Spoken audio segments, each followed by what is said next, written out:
राष्ट्रीय अधिवेशन आज उत्तर प्रदेश के कानपुर शहर में हो रहा है। बहुत खुशी की बात है कि इंडियन मेडिकल प्रोफेशनल एसोसिएशन का चौथा राष्ट्रीय अधिवेशन हो रहा है। जब सबसे पहले दिल्ली में मेरे जानकारी में ये डाला गया था कि दिल्ली में बहुत सालों से डॉक्टर लोग संगठन बनाने का प्रयास कर रहे हैं और हमारे कुछ मित्र डॉक्टर लोगों ने प्रयास किया, मगर वो कोई संगठन नहीं बना पाए डॉक्टरों का। ये जानकारी जब मुझे उपलब्ध हुई, मुझे जानकारी मिली, तो मैंने उन लोगों को कहा कि ठीक है, आप लोग ऐसा सोचते हैं कि ये काम नहीं हो सकता, चलो इसको मैं कर देता हूं। ताकि आप करिए, मगर ये प्रयास सफल नहीं होगा। मैंने कहा कि हमारे लिए सफलतापूर्वक कार्य करना एक सामान्य अनुभव है, कोई बहुत बड़ा अनुभव नहीं है। मैंने अपनी जिंदगी में किसी काम में हाथ डाला हो और वो सफल नहीं हुआ हो, ऐसा कोई उदाहरण मेरी जिंदगी में है।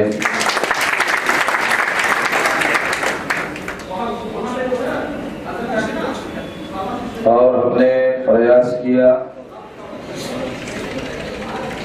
और सारे देश भर से 800 डॉक्टर 800 डॉक्टर सारे देश भर से 21 राज्यों से 800 डॉक्टर आए और 50 लोग भी दिल्ली में इकट्ठा नहीं होते थे, ऐसा मुझे बताया गया था। और 10 लाख रुपए का निधि सारे देश भर से लोगों ने इकट्ठा करके आंदोलन चलाने के लिए दिया। ये उदाहरण मैं इसलिए दे रहा हूं क्योंकि आप लोगों से ज्यादा मुझे इस बात की खुशी है कि ये चौथा राष्ट्रीय अधिवेशन है। इसका मतलब ये है कि हमने शुरुआत करने के बाद फिर डॉक्टर लोगों के द्वारा इस कार्य को लगातार आगे बढ़ाने का काम डॉक्टर लोगों के द्वारा लगातार चलता रहा। और आज ये 21 चतुर्थ राष्ट्रीय अधिवेशन यहाँ कानपुर में हो रहा है। अलग अलग राज्यों में इसके राष्ट्रीय अधिवेशन, राज्य अधिवेशन होते रहे हैं। इस अधिवेशन में जो विषय रखे गए हैं, पहला विषय है नीति आयोग के द्वारा मेडिकल में प्रवेश के लिए नीट परीक्षा आयोजित करना और फिर मेडिकल परीक्षा पास करने के बाद एग्जिट एग्जाम लागू करना, मूल निवासी मेरिटोरियस विद्यार्थियों के साथ धोखाधड़ी है गंभीर मंत्र, एवं प्रमोशन एवं सुपर स्पेशलिटी में आरक्षण न देना और राज्य स्वास्थ्य व्यवस्था में कार्यरत मेडिकल प्रोफेशनल के लिए डीएसीपी लागू न करना, मूल निवासी बहुजन समाज को शक्तिहीन एवं नेतृत्वहीन करने का षड्यंत्र है। ये जो दो विषय रखे गए हैं, इसके बारे में पहले आप लोगों को कुछ बताना चाहता हूं। मुझे ये जानकारी बताई गई है कि जो NEET national eligibility entrance test, ये जो परीक्षा का पूर्व में कार्यक्रम होता था, सुप्रीम कोर्ट के द्वारा इसको रद्द किया गया था। इसके बावजूद भी अभी जो नया प्लानिंग कमीशन के बजाय उसका नाम बदलकर नीति आयोग बनाया गया है, तो ये जो नीति आयोग है, ये नीति आयोग ने फिर से एंट्रेंस टेस्ट शुरू किया है। तो ये जो एंट्रेंस टेस्ट है, ये एक प्रकार से छन्नी करने का काम है। जैसे बोर्ड की एग्जामिनेशन जब मैट्रिक में होती है,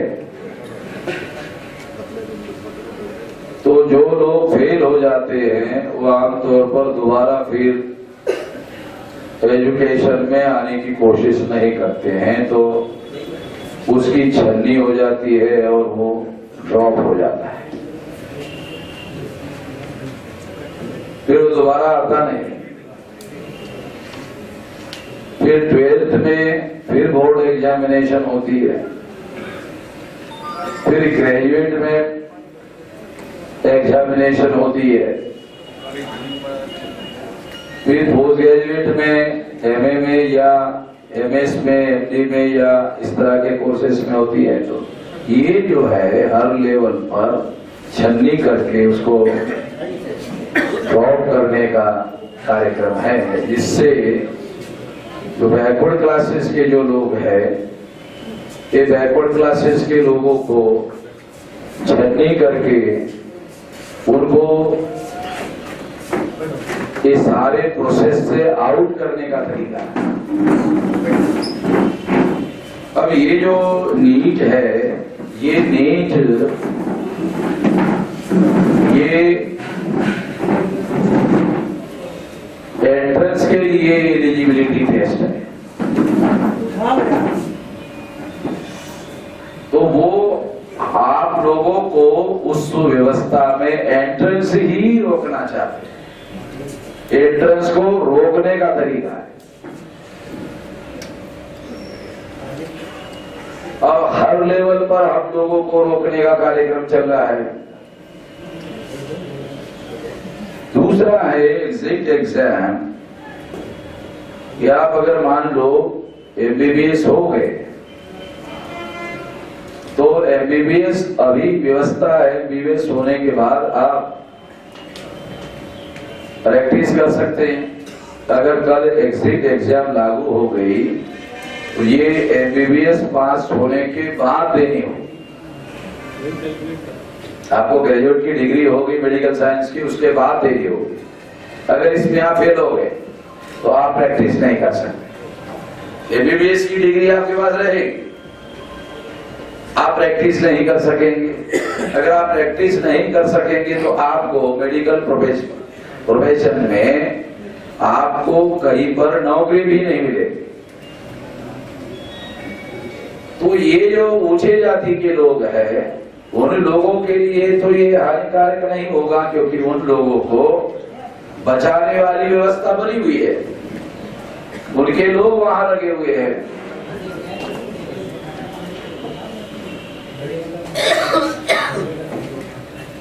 तो इसलिए उनको इसमें किसी प्रकार की कोई दिक्कत नहीं होगी। और हमारे जो लोग हैं, उन लोगों को इस सिस्टम का भुगतान भोगना होगा। नुकसान उठाना होगा। अभी ये एग्जिट एग्जाम लागू नहीं हुई है, मगर ये लागू करने की प्रक्रिया शुरू हो सकती है।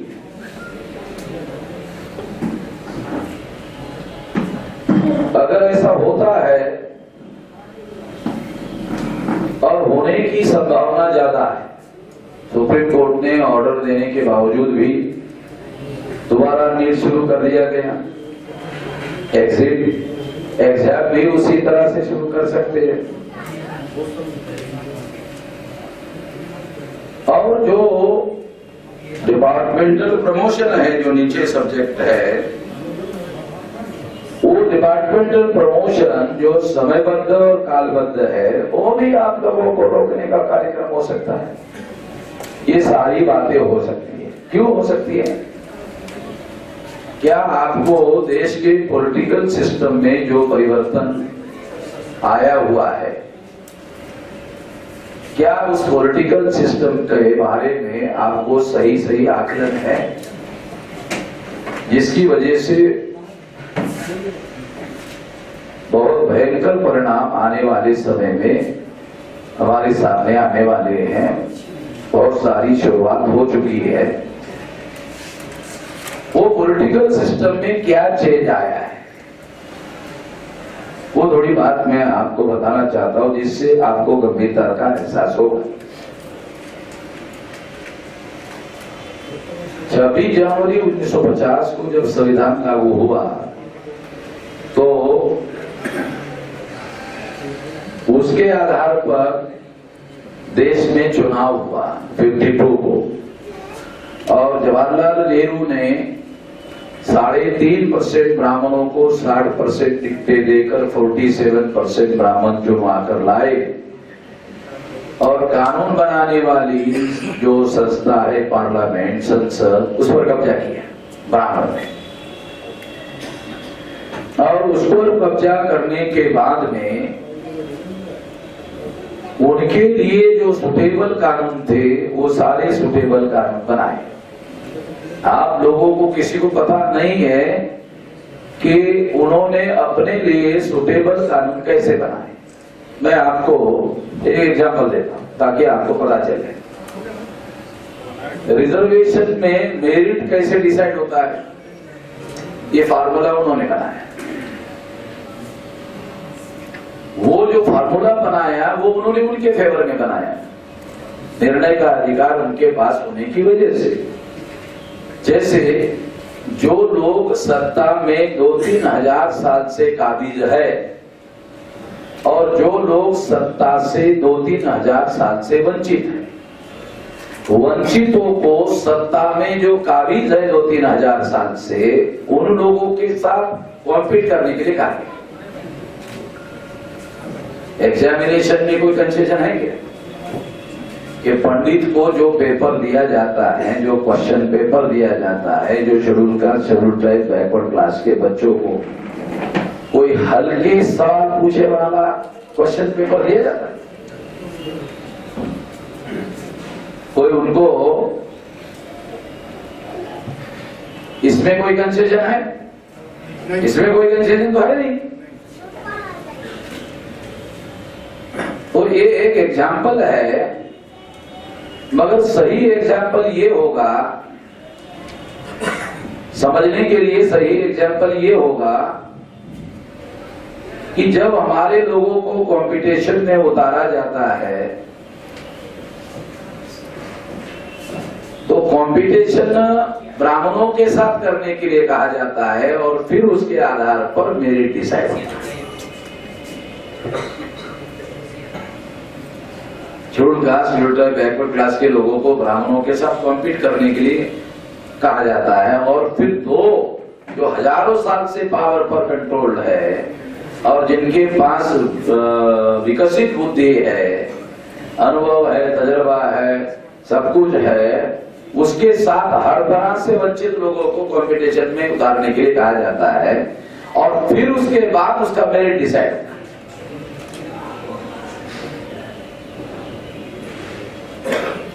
ये जो निर्णय है, लेने का अधिकार उनके पास है, इसलिए उन्होंने उनके सुविधा के अनुसार फैसला किया। अगर मुझे फैसला करने का अधिकार होता तो मैं क्या करता? चलो तो ये भी बता देता हूं, मुझे अगर फैसला करने का अधिकार होता और अगर भविष्य में हुआ तो मैं क्या करता? मैं आपको थोड़ा बताता हूं क्या करता। ये ब्राह्मणों का मेरिट, ब्राह्मण ही ब्राह्मण के साथ कॉम्पीट करेगा और ब्राह्मण का मेरिट डिसाइड होगा। क्षत्रिय का, वैश्य का मेरिट वैश्य के साथ कॉम्पीट होगा। शेड्यूल कास्ट का मेरिट डिसाइड करना है और शेड्यूल कास्ट के 100 IAS अधिकारी लेंगे तो ऑल इंडिया में शेड्यूल कास्ट के लोगों का कंपटीशन लगाया जाएगा शेड्यूल कास्ट के लोगों के साथ, और उसमें सबसे उत्तम जो मेरिट वाले लोग होंगे उसमें से 100 लोगों को छाटा जाएगा।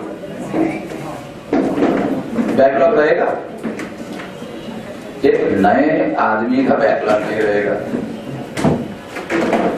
बैकलॉग भी नहीं रहेगा। और ऑल इंडिया में, ऑल इंडिया से 100 लोग मेरिट के निकल कर मेरिट के ही आएंगे, वो गैर मेरिट के लोग अब नहीं जा रहे। समझ क्या बोला? वो भी मेरिट के ही ला रहे और वो भी ऑल इंडिया के ही मेरिट के ला रहे। वो लोग अपने लिए फैसला कर रहे, अपनी सुविधा को ध्यान में रख रहे। मुझे फैसला करने का अधिकार होता तो मैं ऐसे करता। शेड्यूल ट्राइब के लोगों के अंदर से हम लोगों को उनको रिप्रेजेंटेशन देना है। फॉर एग्जाम्पल रिजर्वेशन, नौकरी का मामला तो है ना, रिप्रेजेंटेशन है। शेड्यूल कास्ट की पॉलिटिकल रिजर्वेशन की सीटें है, आपको समझाने के लिए बता दूं, आपको समझ में आ जाए। जब चुनाव होता है तो चुनाव में 15% schedule caste, 7.5% schedule tribe, 22.5% political reservation, इतनी सीटें निकाल कर बाकी सारी अनरिजर्व। बराबर है, ऐसा होता है। इसका मतलब है शेड्यूल कास्ट के और शेड्यूल ट्राइब के पॉलिटिकल रिजर्वेशन में 100% लोगों को भरा जाता है, हर चुनाव में भरा जाता है। भरा जाता है नहीं भरा जाता हर चुनाव। और जब भरा जाता है तो गधे से गधा आदमी शेड्यूल कास्ट का चुना जाता है। ये पता है क्या? आपको सुनते हुए थोड़ा बुरा लग रहा होगा शेड्यूल कास्ट के लोगों को। बाबा साहब ने वर्ल्ड गांधी एंड कांग्रेस और अनटचेबल में अगर आप पढ़ोगे ना तो उसमें बहुत ज्यादा, बहुत बुरा कहा है। गधा एक पदवी है, बेईमान एक पदवी है, धोखेबाज एक पदवी है। मैं तेरा गधा कह रहा हूँ, बेईमान और धोखेबाज नहीं कह रहा हूँ। तो बड़ी बड़ी पदवी है। तो आपको समझाने के लिए उदाहरण दे रहा हूँ, बात को समझ में आ जाए। ताकि बात समझ में आ जाए तो हम लोगों को सोचने का तौर तरीका कैसे होना चाहिए, सोच जो है फैसले करनी है। इसलिए मैं ये बता रहा हूँ कि पॉलिटिकल रिजर्वेशन में 100% सीटें भरने के लिए तुमको गधे से गधा आदमी चलता है। जवाहरलाल नेहरू ने दिल्ली में एक शेड्यूल कास्ट के आदमी को खड़ा किया, जानते हो कौन था? वो जवाहरलाल नेहरू के घर में खाना पकाता था, खानसामा था। उसको टिकट देके खड़ा किया। वो पार्लियामेंट में क्या बोलेगा कि ये सब्जी पकाने के लिए इतना मसाला डालना चाहिए और ये करना चाहिए, गरम मसाला इतना होना चाहिए, ठंडा मसाला इतना होना चाहिए, मटन में ये होना चाहिए, शाकाहारी में ये होना चाहिए। यही बोल पाएगा, यही ना कलर की बात में, और क्या है। तो जो नौकरियों में आपका मेरिट देखे बगैर भर्ती नहीं करते, और फैसले करने वाला और कानून बनाने वाली जो संस्था है, जो देश के लिए कानून बनाया जाता है, सारे देश भर में लागू किया जाता है, वो कानून बनाने वाली संस्था में अनपढ़ आदमी को, गधे आदमी को टिकट दे करके चुनवा कर लाया जा रहा है। वहां तो मेरिट की बात नहीं कर रहे। वहां ब्राह्मणों के लिए हमारा आदमी गधे से गधा होता है, वो उसके लिए मेरिटोरियस है। क्यों? क्योंकि उसके कहने पर हाँ में हाँ, ना में ना कहेगा। आपको समझ में आ जाए कि वो लोग अपने सुविधाओं के अनुसार फैसले कर रहे हैं। देश पर कोई फर्क नहीं पड़ता है, वो चलता रहता है। गांधी मर गया तो कुछ लोगों को बड़ा अफसोस हुआ कि पता नहीं हमारे देश का क्या होगा, देश चल गया। जवाहरलाल मर गया तो कुछ लोग रोने लगे, पीटने लगे, अरे पता नहीं देश का क्या होगा। इंदिरा आ गई, फिर देश चल गया। इंदिरा मर गई, फिर लोग रोने लगे, पीटने लगे, सारा देश का क्या, देश थोड़ी तो रुकने वाला है। जिसको एरोप्लेन चलाने का अनुभव था उसको देश चलाने का काम दे दिया, देश फिर भी चल गया। चला कि नहीं चला? जिसको देश चलाने का कोई तजुर्बा नहीं था, फ्लाइट चलाने का तजुर्बा था, उसने देश को चलाया।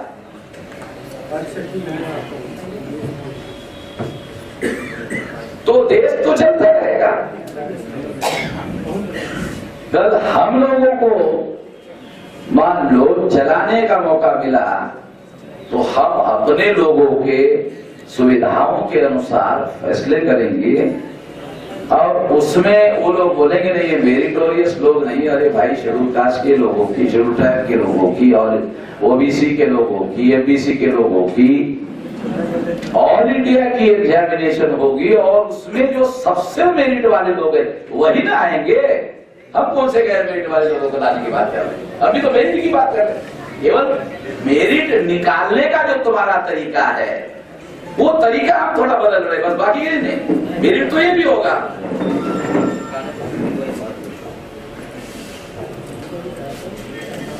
तो इस तरह से ये बात उदाहरण के लिए मैं आप लोगों को बता रहा हूं। तो फैसले करना जो है वो बहुत इम्पोर्टेंट होता है। तो पहले 52 में एक पार्टी थी कांग्रेस ब्राह्मणों की, वो फैसले करती थी। अभी एक नया परिवर्तन आया कि अब एक दूसरी पार्टी आ गई ब्राह्मणों की, बीजेपी। ब्राह्मणों की कांग्रेस थी, ब्राह्मणों की बीजेपी आ गई। तो कांग्रेस जाएगी तो बीजेपी आएगी, एक ब्राह्मण जाएगा दूसरा ब्राह्मण आएगा। तो इसका देश के चलाने पर कैसा असर पड़ता है, एक उदाहरण देता हूं। तो कांग्रेस वाले आपकी कोई बात नहीं सुनेंगे। मैं आपको एक व्यावहारिक उदाहरण देता है। केजरीवाल दिल्ली में उपोषण के लिए बैठा, वो भी अन्ना हजारे भी उपोषण के लिए बैठा। प्रणब मुखर्जी उस समय कांग्रेस पार्टी के लोकसभा में नेता हुआ करते थे, मनमोहन सिंह राज्यसभा में होने की वजह से। तो ये प्रणब मुखर्जी को मिलने के लिए बोला गया कि आप प्रणब मुखर्जी को बोलो। प्रणब मुखर्जी ने केजरीवाल को क्या कहा? जो केजरीवाल को कहा उसने इंडियन एक्सप्रेस पे केजरीवाल ने बयान दिया, वो छप के आया, वो मैंने पढ़ा। क्या कहा उसने, अखबार में लिखा था, आपको बताता हूं, बहुत इंपॉर्टेंट बात है। प्रणब मुखर्जी ने कहा केजरीवाल को आप आंदोलन करो, आप उपवास करो, हम आपकी बात नहीं मानते। करो, संविधान में अधिकार है आपको, करो, हम आपकी बात नहीं मानते। बोलो आपको क्या कहना है?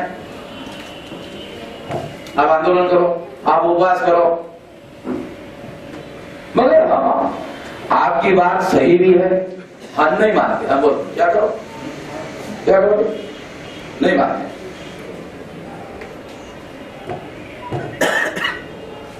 क्या कर लो? ज्यादा से ज्यादा अगले चुनाव में हमको बदल दोगे, यही ना आप करोगे। तो कांग्रेस को बदलने के लिए बीजेपी को लाना होगा ना भाई।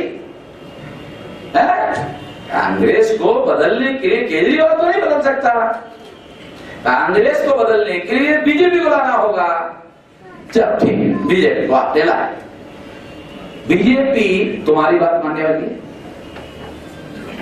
जो जिसके लिए तुम आंदोलन कर रहे हो, जिस मुद्दे के लिए आंदोलन कर रहे हो, वो तुम्हारी बात मानने वाली है। सब लोगों को सुनने वाली बात है, बहुत फंडामेंटल बात बता रहा है। मानने वाली है। तो प्रणब मुखर्जी ने उसको मानने वाली नहीं। आप उस समय भी आंदोलन करो, आंदोलन करने का संविधान ने आपको अधिकार दिया, करो, वो भी मानने वाले नहीं है। हम जाएंगे तो भी मानने वाले नहीं है, दूसरे आएंगे तो भी मानने वाले नहीं है। आप अपना काम करो, हम अपना काम करते हैं, तुमको जो करना है करो। नमस्कार, हो गया? आपको समझा रहा हूं। ये उदाहरण देश में जो देश चलाने का जो मेरिट है वो कैसे किस परिस्थिति में आकर के कौन सी परिस्थिति में आके पहुंच गया। तो कांग्रेस सोचती है कि तुम अगर हमको बदलना चाहते हो तो बीजेपी को लाना होगा। बीजेपी कहती है आपकी बात हम नहीं मानेंगे, क्या करोगे? हमको बदलना पड़ेगा ना, तो हमको बदलने के लिए कांग्रेस को लाना पड़ेगा ना। अगर कांग्रेस को लाते हो तो वो जो काम चल रहा है देश भर में वो ढर्रा वही चलता रहेगा, उसमें कोई परिवर्तन नहीं आएगा। एक ब्राह्मण जाएगा, दूसरा ब्राह्मण आएगा, ब्राह्मण के विपरीत कोई भी फैसला नहीं होगा। मैं अपनी व्याख्या आपको बता दूं, ये एक घटना है, उसको मैं अपने नजरिए से इंटरप्रेट करके बता रहा हूं कि एक ब्राह्मण जाएगा, दूसरा ब्राह्मण आएगा, ब्राह्मण के विपरीत एक भी फैसला नहीं होगा। अब ब्राह्मण के विपरीत एक भी फैसला नहीं होगा, इसका एक और मीनिंग है, सारे फैसले तुम लोगों के विपरीत होंगे। सारे फैसले तुम लोगों के विपरीत होंगे, ये परिस्थितियां बदल गई। देश में 4 नेशनल लेवल की पार्टियां थी ब्राह्मणों की, कांग्रेस, बीजेपी, कम्युनिस्ट, मार्क्सवादी कम्युनिस्ट। अभी एक 5वीं पार्टी आ गई है, तृणमूल कांग्रेस, ममता बनर्जी। तो आज के तारीख में 5 नेशनल लेवल की पार्टियां ब्राह्मणों की। बहुजन समाज पार्टी और शरद पवार की दूसरी राष्ट्रवादी कांग्रेस पार्टी, इसको इलेक्शन कमीशन ने नोटिस इशू किया और कहा कि आपका वोट परसेंटेज घट गया है, आपके पार्टी का नेशनल स्टेटस रद्द क्यों न किया जाए। हम मान कर चलते हैं, जब इलेक्शन कमीशन ने नोटिस इशू कर दिया तो आज नहीं तो कल, कल नहीं तो परसों इनका नेशनल स्टेटस रद्द हो जाएगा। हम आज ही मानकर चलते हैं। तो 6 पार्टियां थी, 2 पार्टियों का नेशनल स्टेटस रद्द हो गया, 4 पार्टियां जो रह गई वो सारी की सारी ब्राह्मणों की पार्टियां रह गई। नई पार्टी जो बनी वो ब्राह्मणों की पार्टी है। इसका मतलब 5 नेशनल लेवल की पार्टियां है, उनका देश पर राज है और कई राज्यों में राज है। उनका देश पर राज है और कई राज्यों में राज है। कुछ ब्राह्मणों की पार्टियां स्टेट लेवल की है, उनका राज है। और जो बैकवर्डों की पार्टियां है वो पार्टियां आइदर बीजेपी या कांग्रेस के सपोर्ट से स्टेट में राज कर रही है। इसका मतलब है एज गुड एज हम ऐसा कह सकते हैं कि ये जो परिस्थिति है इसमें लगभग सारे देश पर अनियंत्रित सत्ता ब्राह्मणों के नियंत्रण में आ गई है। और अगर सारी सत्ता ब्राह्मणों के नियंत्रण में आ गई है तो इसका अर्थ ये है कि वो आपके विरोध में जो चाहे फैसला करेंगे। उस परिस्थिति में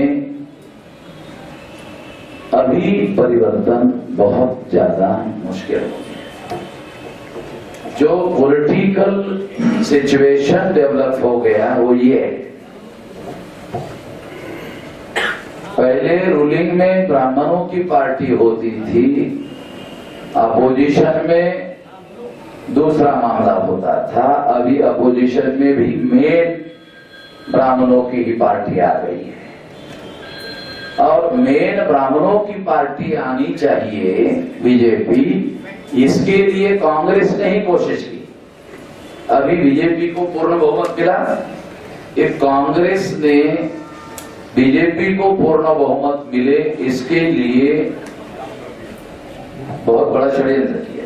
मेरे पास डॉक्यूमेंट्री एविडेंस है और इस डॉक्यूमेंट्री एविडेंस के आधार पर मैंने सुप्रीम कोर्ट में ईवीएम में घोटाला करके बीजेपी ने कैसे चुनाव जीता। 2004 और 2009 में कांग्रेस ने घोटाला करके चुनाव जीता था।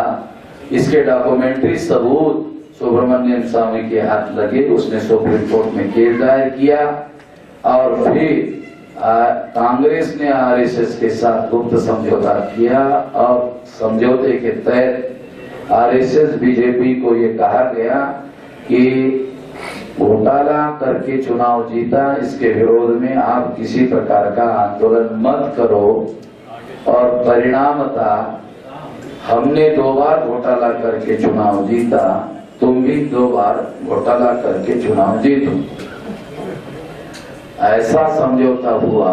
इसका सबूत है जो सुब्रमण्यम स्वामी भारतीय जनता पार्टी में शामिल नहीं था, जीवीएल नरसिंहराव शामिल नहीं था, सुप्रीम कोर्ट में केस दायर किया था, वो आज बीजेपी में सबूत के तौर पर बता।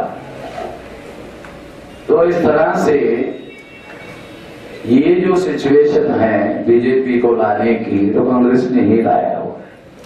कांग्रेस ने क्यों लाया? क्यों एक ब्राह्मण जाएगा तो दूसरा ब्राह्मण आएगा, बाकी लोगों को कोई अवसर नहीं है। अगर है भी, बाकी लोगों को अगर अवसर चाहिए भी, तो आपको सत्ता चाहिए तो हमारे सपोर्ट से ही ले सकते हो। हमारे सपोर्ट से लेने से क्या होगा कि आप राज्य में भी ब्राह्मण के विरोध में कोई फैसला नहीं कर पाएंगे और केंद्र में भी कोई फैसला नहीं कर पाएंगे। ये है आज की सिचुएशन। आपने ये नीट का मुद्दा उठाया, सुप्रीम कोर्ट ने डिसीजन देने के बावजूद भी, विरोध में डिसीजन देने के बावजूद भी ये लाया। क्यों लाया? ये है सिचुएशन। फिर ये एग्जिट एग्जाम लाया। अभी जो सुप्रीम कोर्ट में जज है गुजराती ब्राह्मण देव, तो एक प्रकाश और कलावती की केस थी, डाइवोर्स की। हियरिंग करते करते वो ब्राह्मण जो जज था उसको ऐसे मन में आया,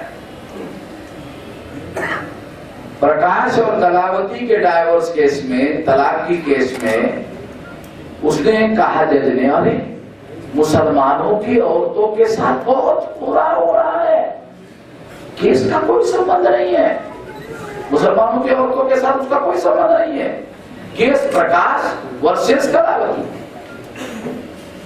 हियरिंग हो रही है। उसको यकाएक कुछ पर क्या हुआ, उसने एडवोकेट जनरल जो सुप्रीम भारत सरकार का कहा कि भारत सरकार को यह आदेश दिया जाता है कि मुसलमानों की औरतों के साथ 3 तलाक में बहुत ज्यादा ज्यादती हो रही है, इसलिए भारत सरकार कॉमन सिविल कोड में, कॉमन सिविल कोड कब तक लागू करे, इसका जवाब अगले हियरिंग में भारत सरकार जवाब दे। प्रकाश और कलावती का मामला हो गया खत्म और मामला आ गया तलाक। सुप्रीम कोर्ट ने ऑर्डर दिया, कॉमन सिविल कोड पर सरकार की राय, सरकार ने जवाब दिया कि लॉ कमीशन ने कॉमन सिविल कोड पर अभी कोई राय नहीं बताई, इसलिए हम जवाब नहीं दे पा रहे। लॉ कमीशन जब हम लोगों को राय बताएगा उसके बाद हम सुप्रीम कोर्ट में अपना जवाब लिख कर देंगे। इसी बीच में सर्जिकल स्ट्राइक फेल हो गया और नरेंद्र मोदी को लगा कि सर्जिकल स्ट्राइक से जो हमको वोट लेना था यूपी के चुनाव में, ये सारा फेल हो गया है, इसकी हवा निकाल दी, अब क्या किया जाए। इसलिए उसको ऐसा लगा कि एक कॉमन सिविल कोड में सुप्रीम कोर्ट पूछ रही है, लॉ कमीशन बता नहीं रहा है, तो एकाएक सरकार ने सुप्रीम कोर्ट में जवाब दाखिल किया, कॉमन सिविल कोड को छोड़ दिया, ट्रिपल तलाक पर जवाब दाखिल। अब सुप्रीम कोर्ट ने ट्रिपल तलाक पर पूछा ही नहीं, उसने पूछा कॉमन सिविल कोड पर, सरकार ने जवाब दिया ट्रिपल तलाक पर। अब कॉमन सिविल कोड भारत के समस्त नागरिकों पर लागू होता है, केवल मुसलमानों पर लागू नहीं होता, मगर ट्रिपल तलाक केवल मुसलमानों पर लागू होता है। अगर कॉमन सिविल कोड का मामला छेड़ा जाए तो नरेंद्र मोदी को लगता है कि इसमें मुसलमान आएगा, सिख आएगा, ईसाई आएगा, बुद्धिस्ट आएगा, जैन आएगा, लिंगायत आएगा, शेड्यूल ट्राइब आएगा, इसमें और दूसरे लोग भी आएंगे, सारे नागरिक प्रभावित हो जाएंगे। और अगर ऐसा दाव, अगर ये सारे के सारे हमारे विरोध में खड़े हो गए तो चुनाव हार जाएंगे। तो बवाल वाला मामला है। इससे हिंदू मुसलमान का मामला खड़ा नहीं हो रहा है। ट्रिपल तलाक का अगर जवाब देते हैं तो मामला हिंदू मुसलमान का मामला खड़ा होता है। और हिंदू मुसलमान के नाम पर SC ST OBC को हिंदू बनाकर फिर इनको बेवकूफ बनाकर वोट ले सकते हैं और फिर चुनाव जीत सकते हैं। ऐसा करके कॉमन सिविल कोड पर जवाब देने के बजाय ट्रिपल तलाक। अब ट्रिपल तलाक पर जवाब देने के बाद में मुस्लिम पर्सनल वोट के लोगों ने सारे महिलाओं को मैदान में उतार दिया। नरेंद्र मोदी को महिलाओं के बारे में बहुत हमदर्दी हो रही थी, उसकी बीवी के बारे में उसको अभी भी हमदर्दी नहीं। तो मुसलमानों की जो औरतें हैं उसके बारे में उसको बहुत जो हमदर्दी हो रही थी, तो मुस्लिम पर्सनल बोर्ड ने सारी मुस्लिम महिलाओं को मैदान में उतार दिया। तो नरेंद्र मोदी का साला ये दाव भी साला उल्टा पड़ता हो दिख रहा है। क्या करें, कुछ करना पड़ेगा, नहीं तो ये उत्तर प्रदेश का चुनाव जीतना मुश्किल हो जाएगा। 2017 में उत्तर प्रदेश का चुनाव अगर नहीं जीतते तो 2019 का लोकसभा का चुनाव जीतना संभव नहीं होगा। नोटबंदी का मामला उसने लाया। अब नोटबंदी का मामला आज की 25 तारीख है, 28 तारीख को 50 दिन पूरे हो जाएंगे। 27 तारीख को आज खबर आई सोनिया गांधी ने दिल्ली में ऑल पार्टी की मीटिंग बुलाई। इसका मतलब 28 तारीख के लिए तैयारी कर रहे हो। 27 को मीटिंग का मतलब यही है कि कल हल्ला बोल करना है। तो नरेंद्र मोदी को भी मालूम है कि 50 दिन के बाद तो विरोधी पार्टी वाले छोड़ने वाले नहीं है। और जनता को भी बताने का मौका हो गया कि नरेंद्र मोदी ने 50 दिन मांगा था, 50 पूरे हो गए। जितने भी अर्थशास्त्री हैं वो बोल रहे 3 महीना से भी आगे समय। चिदम्बरम कह रहा है 6 महीने के पहले कोई इसकी समस्या का समाधान है नहीं। तो अब नया संकट बस रहा है। मगर ये सारा संकट फंसने के बावजूद भी मैं एक उदाहरण आपको क्यों दे रहा हूं, क्योंकि बीजेपी जाएगी तो कांग्रेस आएगी, कांग्रेस जाएगी तो बीजेपी आएगी। ये जो सिचुएशन बना हुआ है, इस सिचुएशन का जब तक हम कोई हल नहीं ढूंढते तब तक हमारी समस्याओं का, चाहे फिर नीट वाला मामला हो, चाहे एग्जिट एग्जाम वाला मामला हो, हम लोग बहस करते रहेंगे, चर्चाएं करते रहेंगे, मगर पॉलिटिकल सिस्टम में जो परिवर्तन आया हुआ है उस परिवर्तन से हम लोगों की समस्याएं और ज्यादा गंभीर होने वाली है। मैं आपको गंभीरता का एहसास कराने के लिए केवल एक एग्जाम्पल देकर बात समाप्त करता हूं। हमारी पुरानी से पुरानी समस्याओं का समाधान नहीं हुआ और समस्याओं का केवल संचय हुआ। पुरानी से पुरानी समस्या का समाधान नहीं हुआ, समस्याओं का केवल संचय हुआ। एक समस्या का समाधान हुआ था कि हमारे एजुकेशन की समस्या का समाधान हुआ था। बच्चे पहली क्लास में जाते थे, एग्जामिनेशन होता था, दूसरे में जाते थे, तीसरे में जाते थे, एग्जामिनेशन होता था। जिस समस्या का समाधान हो गया था उस समस्या को भी दोबारा पैदा किया गया, पुरानी समस्या का समाधान तो नहीं किया। जिस समस्या का समाधान हो चुका था उस समस्या को भी नए सिरे से फिर पैदा किया कि अब ये जितने भी schedule caste, schedule type, OBC के लोग हैं, डॉक्टर हो गए, तो ये सरकारी स्कूलों में पढ़कर मेरिट लाया। ये डॉक्टर, ये जो प्रोफेसर हो गए, ये लोग सरकारी स्कूलों में पढ़कर ये मेरिट आए लोग। तो उन लोगों ने प्लान बनाया कि 8वीं तक अगर एग्जामिनेशन नहीं हुआ तो इनका मेरिट हो जाएगा 0। ये 8वीं तक का एजुकेशन जो है ये बेसिक एजुकेशन माना जाता है। अगर बेसिक एजुकेशन कोलैप्स हो गया, आपका बुनियादी एजुकेशन, इसको एक शब्द है बुनियादी शिक्षा भी कहा जाता है। अगर ये बुनियादी शिक्षा में आप लोग अधकचरे रह गए तो आप जिंदगी भर फिर शिक्षा के क्षेत्र में खड़े होने का कोई चांस नहीं है, मेरिट लेने का कोई चांस नहीं है। तो जो समस्या का समाधान हो चुका था उस समस्या को भी नए सिरे से पैदा कर दिया। आप अंदाजा लगाओ कि जो पॉलिटिकल सिस्टम में जो चेंज आया हुआ है वो चेंज क्या क्या करने वाला है, क्या कर रहा है, आने वाले समय में क्या होने वाला है।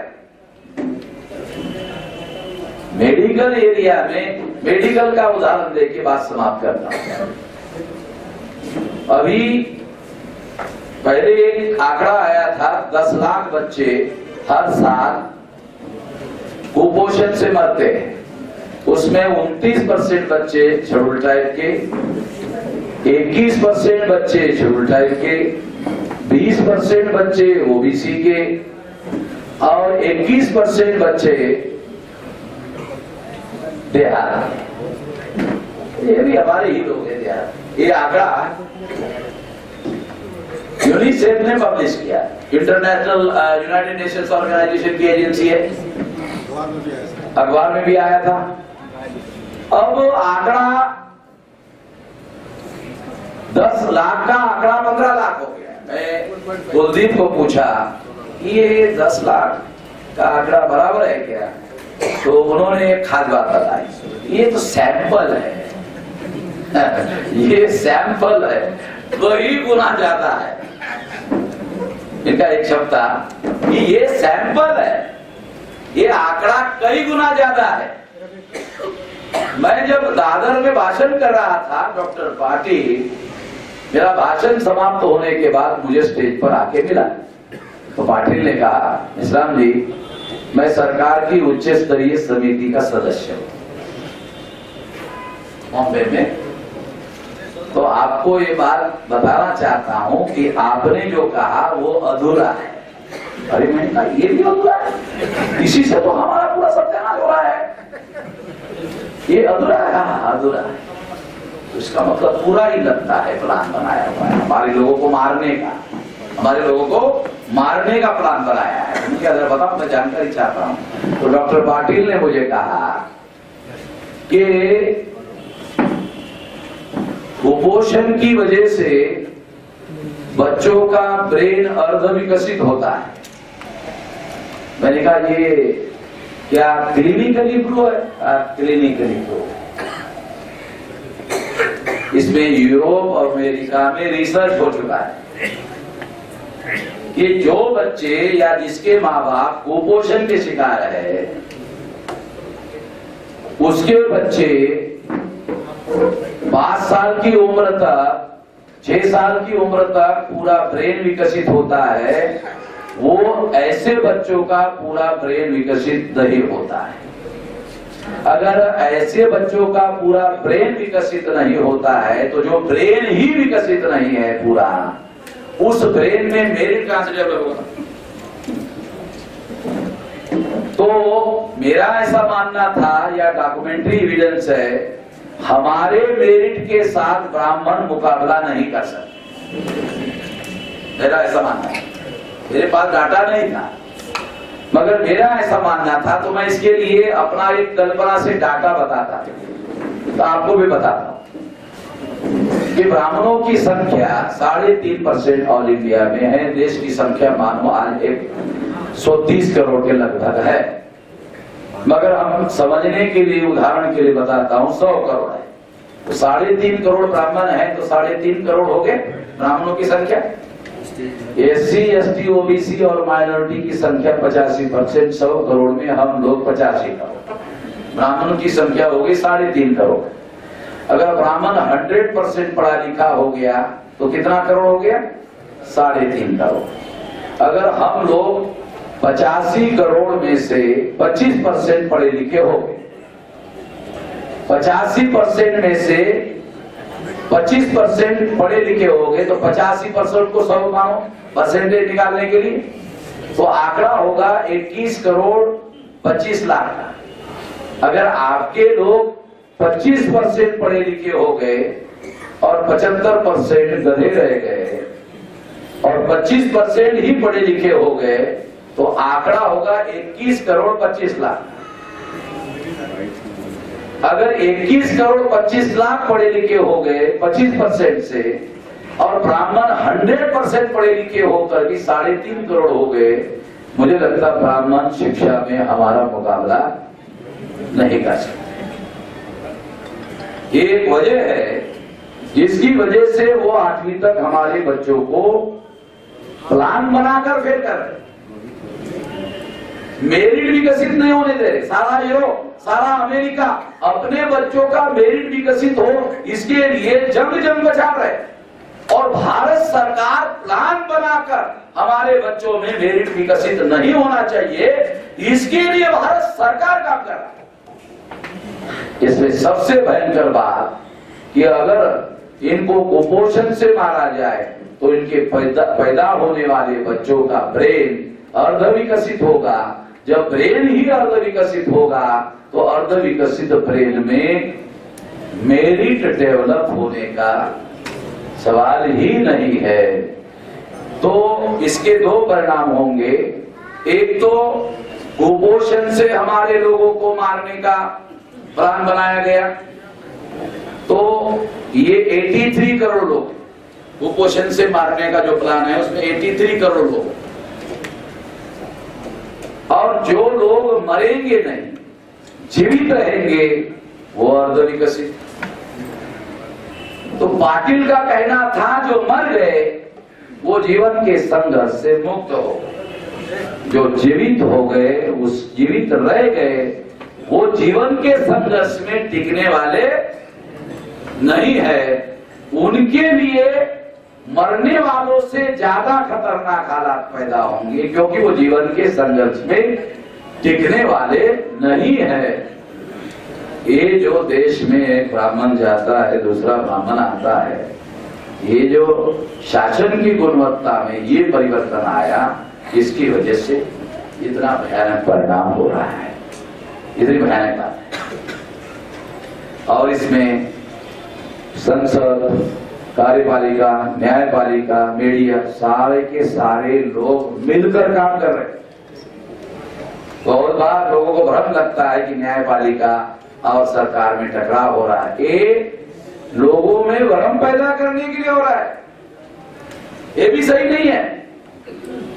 तो इसलिए साथियों, हम लोगों के पास बहुत ज्यादा समय नहीं है। अगर हम बुद्धि, पैसा, हुनर, समय, श्रम का उपयोग अगर आने वाले 10 साल में जो आंदोलन हम खड़ा करना चाहते हैं उसके लिए अगर आप वो साधन संसाधनों की व्यवस्था करते हैं तो एक वैकल्पिक आंदोलन खड़ा हो सकता है और उससे समस्या का समाधान करने की दिशा में बात आगे बढ़ाई जा सकती है। इस दिशा में मैं ऐसा मानता हूँ कि आप लोग गंभीरता से विचार करेंगे, ऐसी मैं आशा करता हूँ। आपने मेरी बात ध्यान से सुनी, इसके लिए आभार, धन्यवाद।